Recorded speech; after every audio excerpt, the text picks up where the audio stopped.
ukuntu abana bankunda.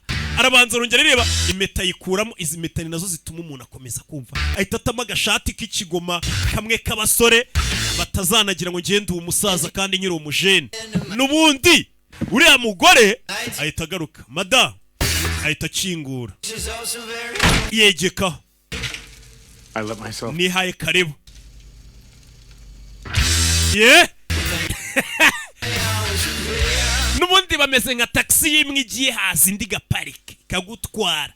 Ko muze yavuze nimba yashatse gusobanura iki kuri iyo mvugo nabyo mbanze. Yirinde sida HDI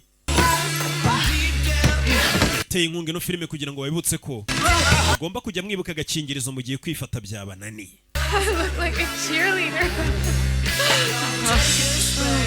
Kuko sida iracyahari irakica naho yagiye.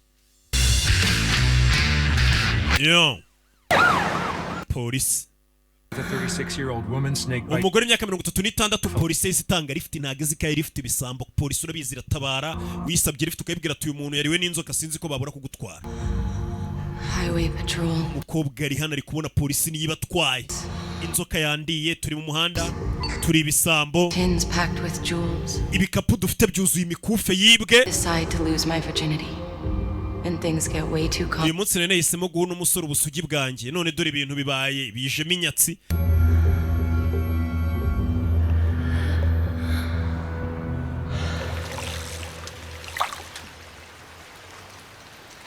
You must have fished in a past life. Hakomenye mu buzima bwa kera wari umurobyi sha. Naroba gashaka. Aba ni babandi bo wibuke baje bavuga ngo baravukana. Na papa biyambitse n'udusurubeti bigize abana bo mu rugo kumbe ni imbobo ni ibisambo. There was one that hit me hard. Even kissing her was almost impossible. Agakobwa nakunze kera byabaga bigoye no kumusoma byari yari umumbikira akazi ariko umuntu mwateretanaga. Guess you met her in Cyamwakundanye mwiga muri Gardienne.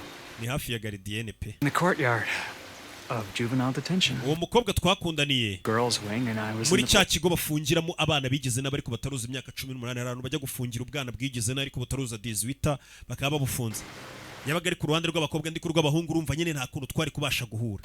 We joined the choir. Naje kujya muri korali kugira ngo tujye turirimbana tubonane. And we just dropped the music. Nuko twabonanaga gusa nako